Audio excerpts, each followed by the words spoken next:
A todos, amados e queridos irmãos, é com grande alegria que eu estou aqui, com as pernas tremendo também, diante da responsabilidade,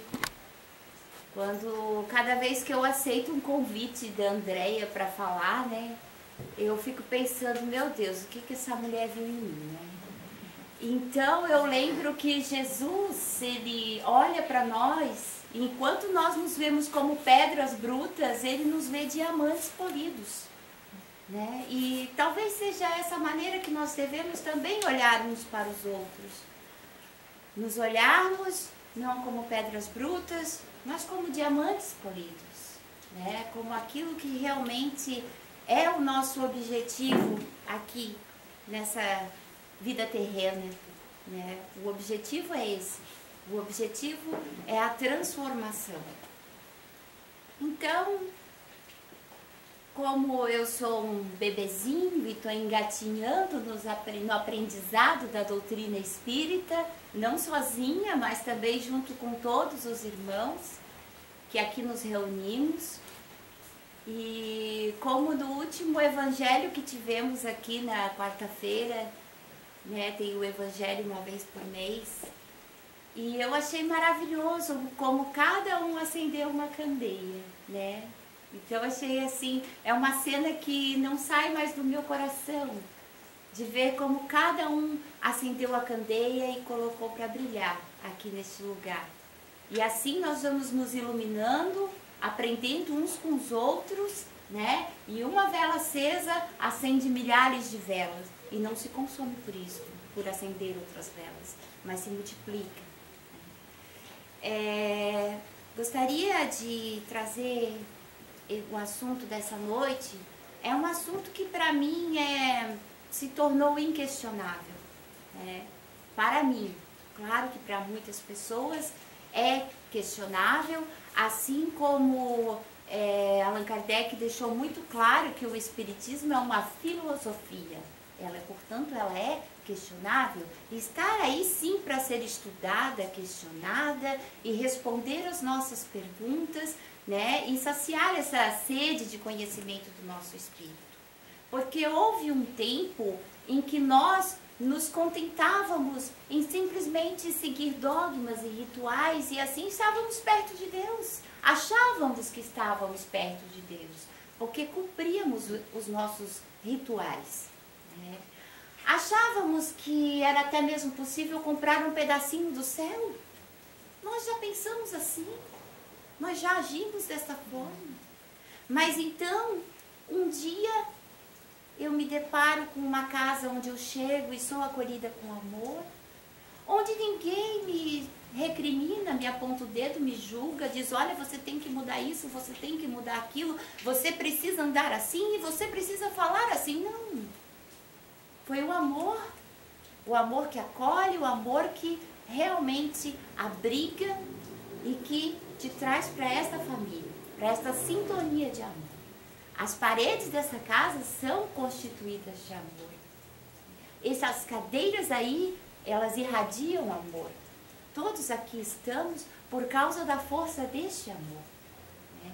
Então, de nada adianta levantarem-se paredes, levantarem-se prédios majestosos.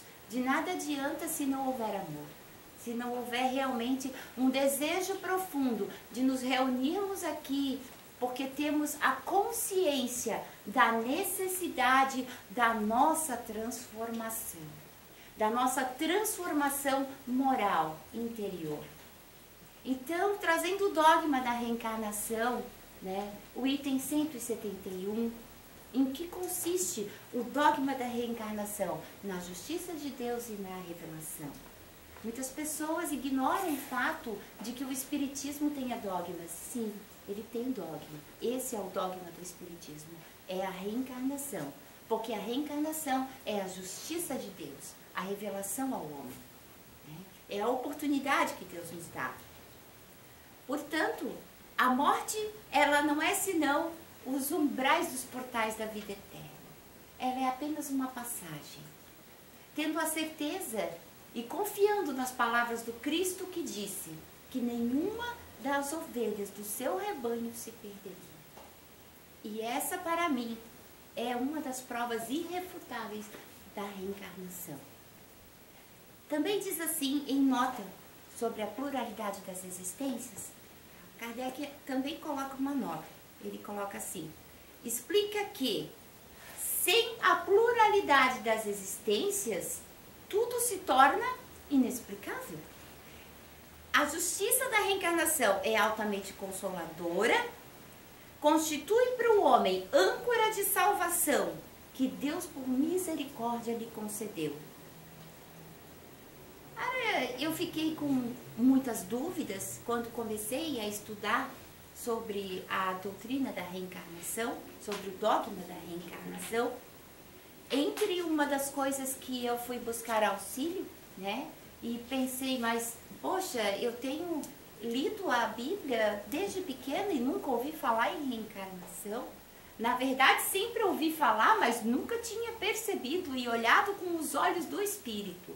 Porque quando abrimos os olhos do Espírito, nós passamos a enxergar o mundo além da letra, o mundo além da matéria, o mundo além dos limites do nosso corpo, além dos limites desta realidade, que nós achamos que ela é realmente confiável porque a palpamos. Mas a reencarnação é um fato. E quando aquele homem que era mestre em Israel, Nicodemos, chega para Jesus e fala: tá, mas mestre, como eu posso herdar a vida eterna? Como eu posso entrar no reino dos céus? E Jesus diz para ele: é necessário nascer de novo. E ele disse: mas como pode um homem sendo velho voltar para a barriga da sua mãe e nascer novamente? Jesus olha para ele e diz: mas tu és mestre em Israel e me perguntas isto? Ou seja, você estudou isso a vida inteira e está me perguntando? O que é nascido da carne é carne, o que é nascido do espírito é espírito. É necessário renascer, é necessário nascer outra vez, da água e do espírito. Bem, no início eu comecei a estudar e minha cabeça ainda estava um pouco confusa, e uma noite eu tive um sonho. E aprendi, alguns anos depois, que realmente eu devia estar muito necessitada de explicação para ter um sonho desses. E eu lembro que eu sonhei que estava no espaço universal, assim, no universo. Estava tudo escuro. E eu vi uma mão gigante aparecer. E essa mão era a mão de Deus. E essa mão desenhava para me explicar a reencarnação. Então ele dizia assim: filha, quando eu criei todos os homens, eles eram assim, simples e ignorantes. Gente, eu mal tinha lido o livro dos Espíritos na minha vida. E ele desenhava os bonequinhos. Mas então esses homens, eles começaram a morrer. E eles começaram, e eu comecei a sofrer, porque eu vi que eles se perdiam nos seus caminhos. Então eu criei a doutrina da reencarnação, para que eles tivessem uma nova oportunidade. E eu vi aquela mão gigante desenhando, os bonequinhos subindo de volta. E eu hoje penso, nossa, eu devia realmente estar muito necessitada de uma explicação tão didática, tão pedagógica como essa. Tinha que desenhar. Então, para minha surpresa, algum tempo depois que eu comecei a procurar uma casa espírita, não aqui, em outro estado, um dia meu menino não tinha evangelismo naquele dia. Não tinha a salinha do sossego. E ele sentou no primeiro banco lá na frente e assistiu toda a palestra, né? E eu não tenho só um menino, tem mais os outros também estavam juntos, né? É uma prole muito grande. Graças ao bondoso Deus, o resgate é grande.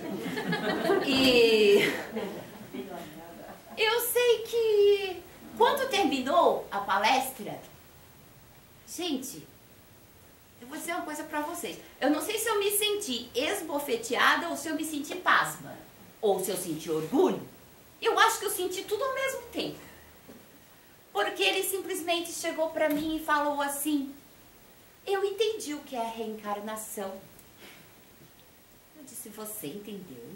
Sim. Eu mudo de casa, mas eu ainda sou eu mesmo. E eu olhei para ele e pensei, quantos anos será que tem essa bênção? Parafraseando, no livro de Romanos, capítulo 12, versículo 2, o apóstolo Paulo diz assim, não vos conformeis com este mundo, mas transformai-vos, para que conhecereis a boa e agradável vontade de Deus. Então, quando ele fala não vos conformeis com este mundo, eu penso como eu pensava assim quando eu tinha meus 12 anos. Vamos fazer uma revolução. Vamos bater panela, vamos procurar gente que possa conhecer gente, que possa fazer isso, que possa fazer aquilo. Vamos fazer um movimento. Quando fala em não se conformar com o mundo, eu imaginava isso. Vamos fazer alguma coisa para mudar esse negócio aí. Vamos juntar um povo aí para ver se nós, o que dá para fazer. Mas o apóstolo segue e diz assim, mas transformai-vos.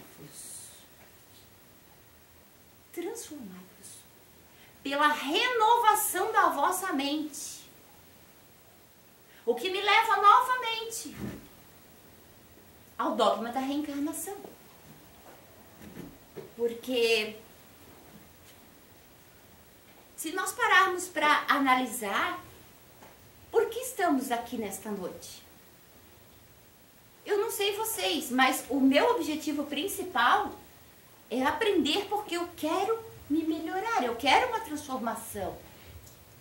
Hoje eu sei que não me bastam seguir rituais, que não me bastam estar com as ofertas em dia, que não posso comprar um pedacinho de terra lá no céu. Hoje eu sei, eu tenho consciência disso. Eu tenho consciência de que não vai ser um ritual anual, mensal, nada disso vai trazer uma transformação para dentro de mim. Então, se estamos aqui nesta noite, é porque despertamos para esta consciência. Em uma das obras de André Luiz Trúzio diz assim, essa frase me tocou muito. Meu irmão, não te aflijas, eu também já perambulei pelos vales escuros que caminhas agora. E essa frase me tocou. Trúzio era um mentor, um trabalhador do mundo espiritual. Assim como todos os trabalhadores que estão aqui nesta noite. E eu posso garantir a cada um de vocês que se hoje esta casa tem um mentor, que se nós estamos sendo protegidos, amparados, orientados pelos nossos mentores e anjos de guarda, cada um deles passaram por vales escuros, atravessaram sombras, sofreram o desespero do abandono. Não só o abandono dentro de um asilo, dentro de um hospital, dentro de um orfanato, o abandono embaixo de uma marquise, embaixo de um viaduto, o abandono de morrer congelado nas ruas, o abandono de passar fome, o abandono da família, de jogar num canto e dizer agora está velho, não serve mais.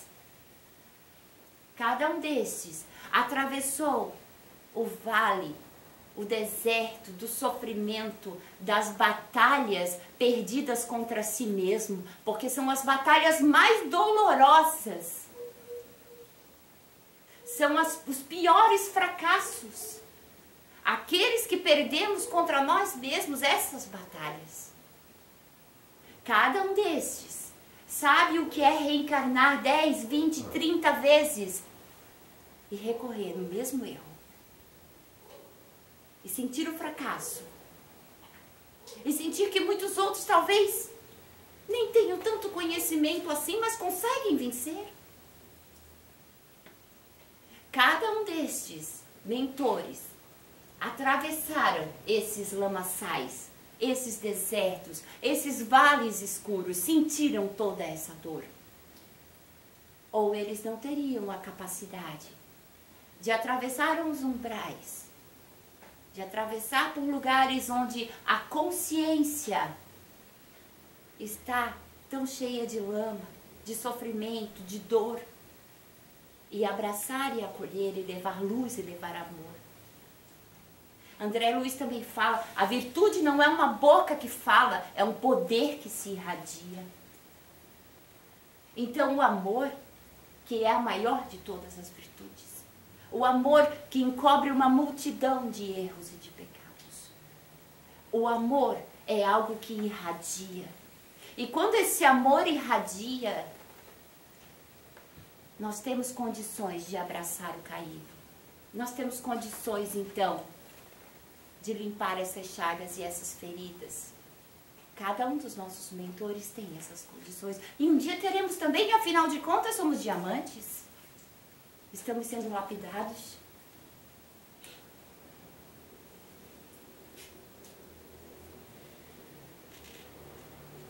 A questão 196A pergunta aos espíritos: é o corpo que influi sobre o espírito ou é o espírito que influi sobre o corpo?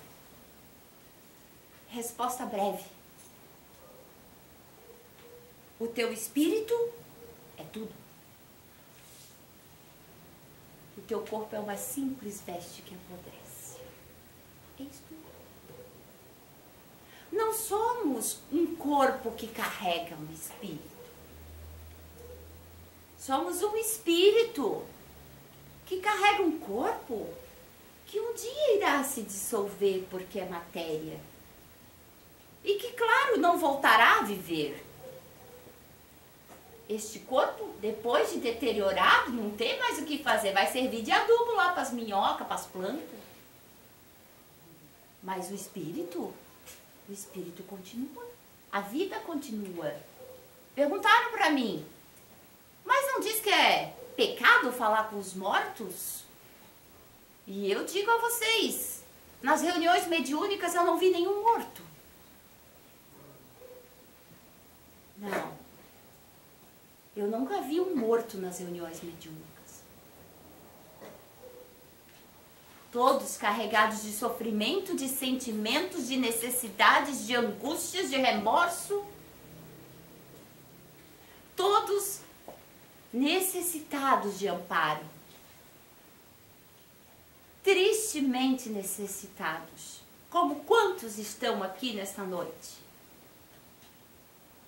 Para receber o amparo e o auxílio. E quantos nos acompanharam até aqui? E somos assistidos por esses espíritos. Espíritos que têm a plena capacidade de nos estender a mão. De dizer, olha, tu és pequeno, mas eu estou contigo, eu já fui como tu. Eu também já fui derrotado nas mesmas derrotas em que tu foste. São esses espíritos que nos sustentam. Quando nos transformamos, temos um posicionamento, sempre digo assim, quando dou um passo para Deus, Ele dá 10 em minha direção.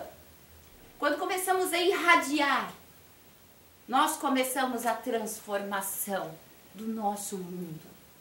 Porque o apóstolo Paulo não está falando de uma mudança do governo. O apóstolo Paulo em nenhum momento ele estava falando de uma mudança de religião. Até porque nunca foi objetivo de Allan Kardec fundar uma religião, nunca foi objetivo do Cristo fundar uma religião, nunca foi objetivo. Até porque a religiosidade corrompe. Os rituais nos corrompem porque nos fazem acreditar que estamos comprando a salvação, que estamos tendo um ingresso pago.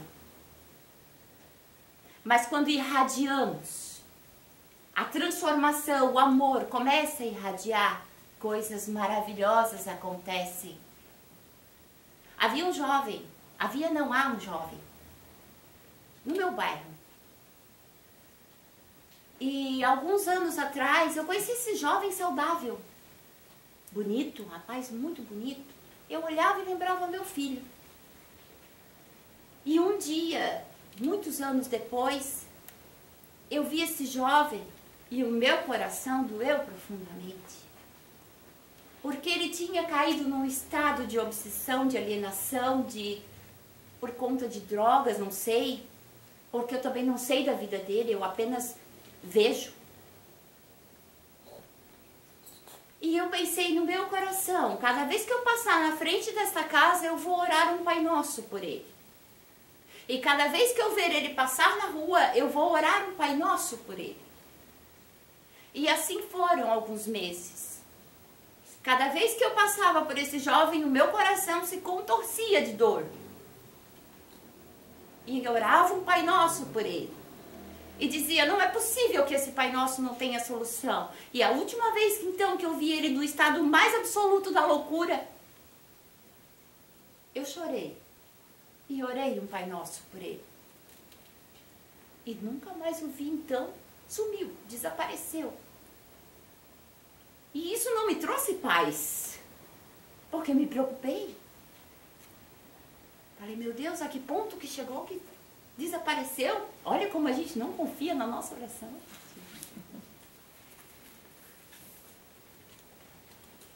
Passou-se então um tempo, e há 2 semanas, eu estava andando de bicicleta e vi ele passar, limpo, barbeado, lúcido. Percebi que estava lúcido. E eu não resisti. Eu parei a minha bicicletinha e disse, moço, como você está? Você está bem? E ele disse, eu estou, graças a Deus. Por quê? Eu falei, porque eu tenho orado por você.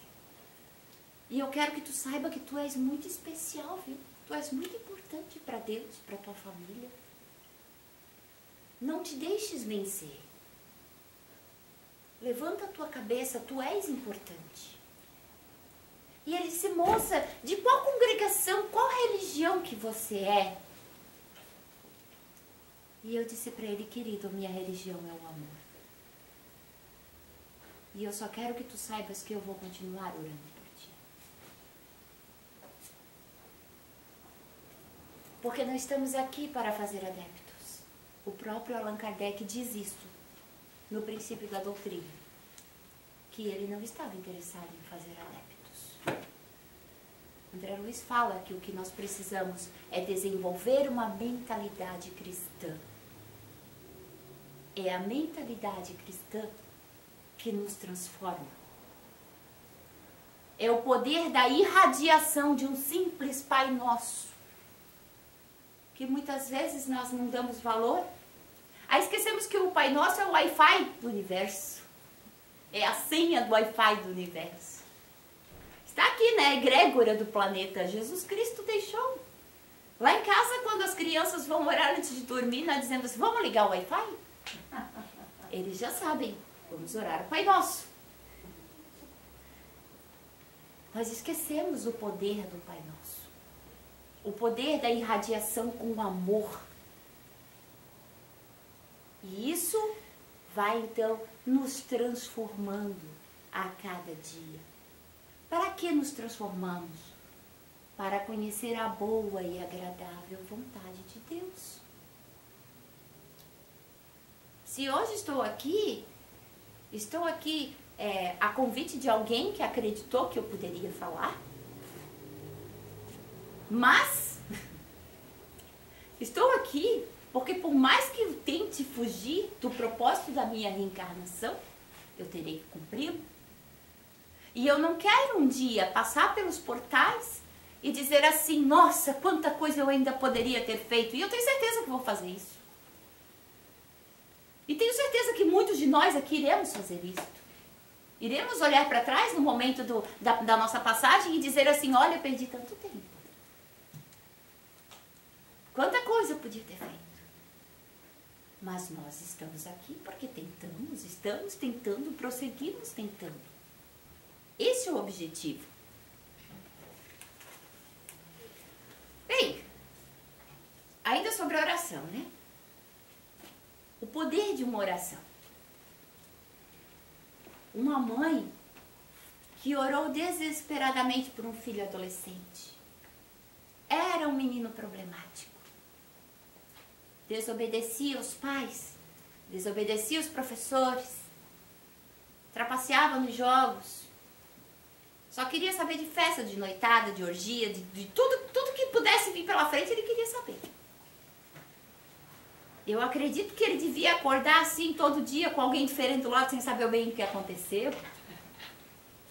Eu acredito que ele vivia de ressaca. Mas era um menino de boa família, bem instruído, boa educação.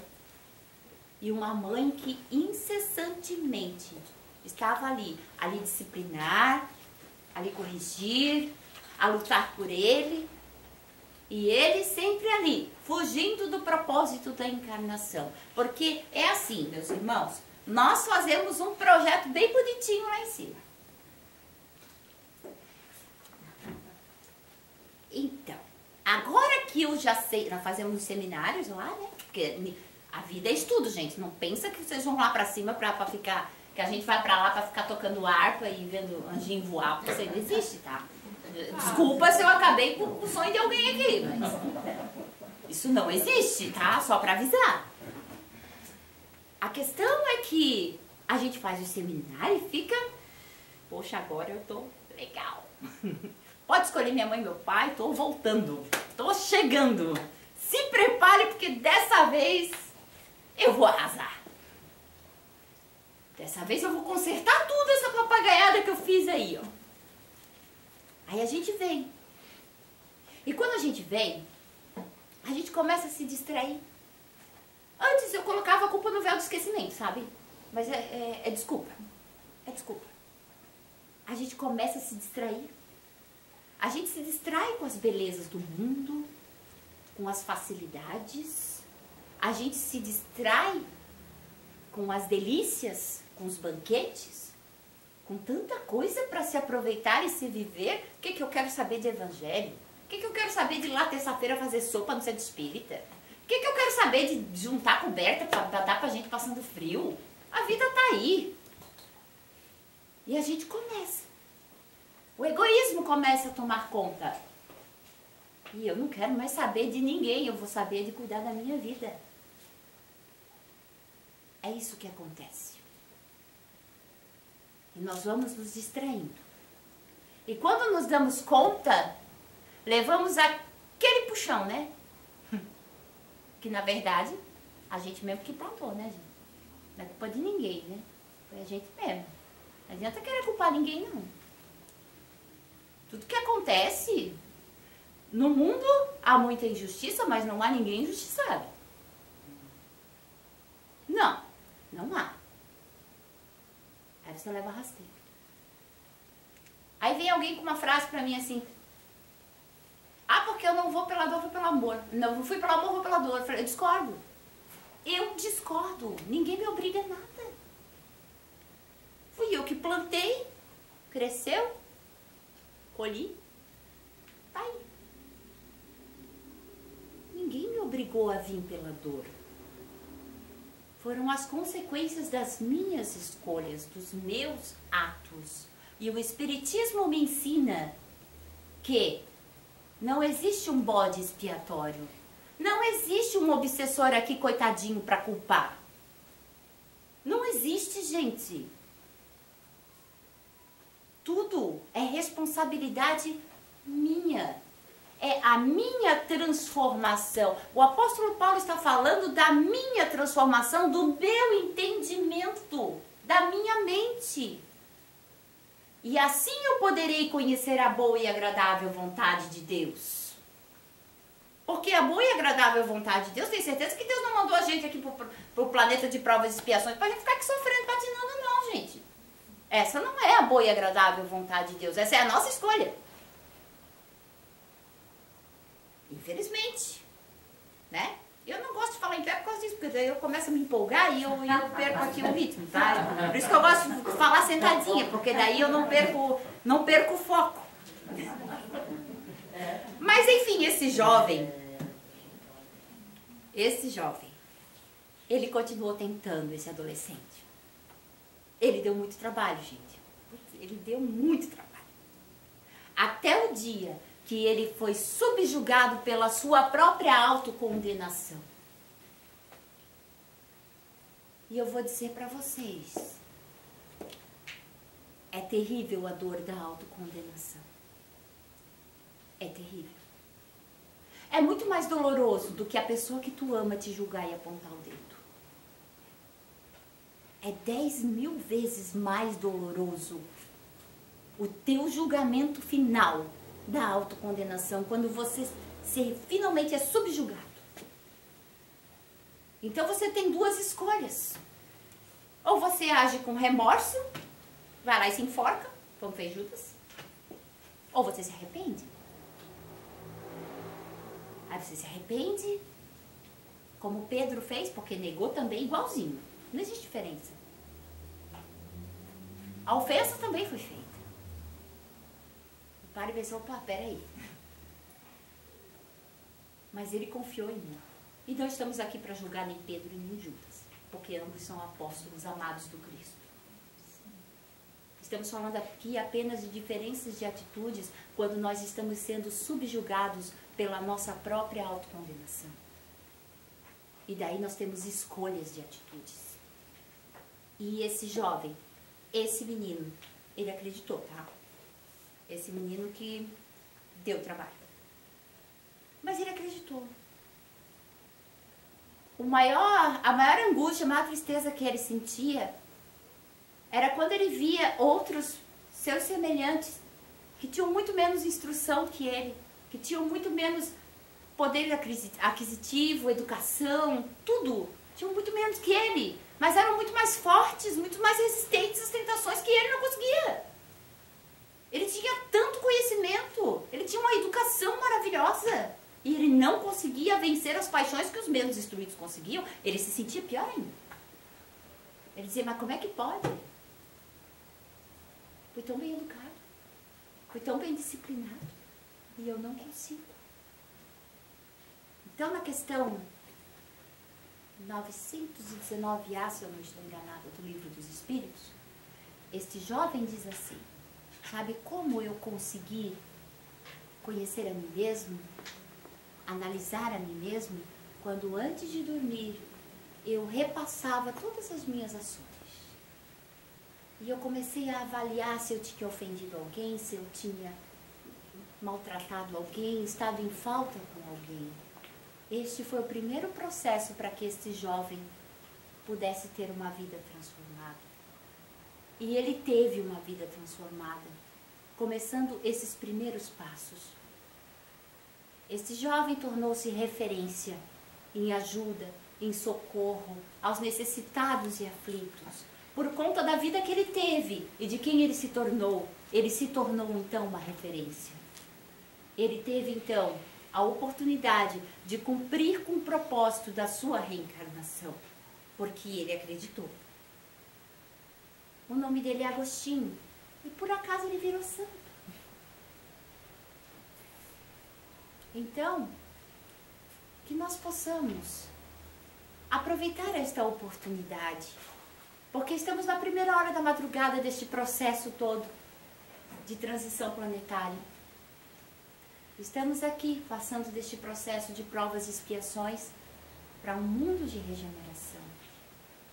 Mas nós não vamos sair batendo panela e tentando transformar o mundo. A transformação começa aqui. Começa aqui dentro. E mesmo que eu perca as minhas batalhas diárias, e mesmo que eu me olhe no espelho e veja uma pedra bruta, mas eu tenho certeza que Deus colocou ao meu lado, ao nosso lado, uma equipe espiritual pronta para nos auxiliar, para dizer, não desista. Quantos gostariam de estar aqui, encarnados? Quantos gostariam de ter essa oportunidade e não tem mais? E quantos de nós é a última oportunidade? E quantos há que não haverá outra oportunidade? Então que não percamos tempo.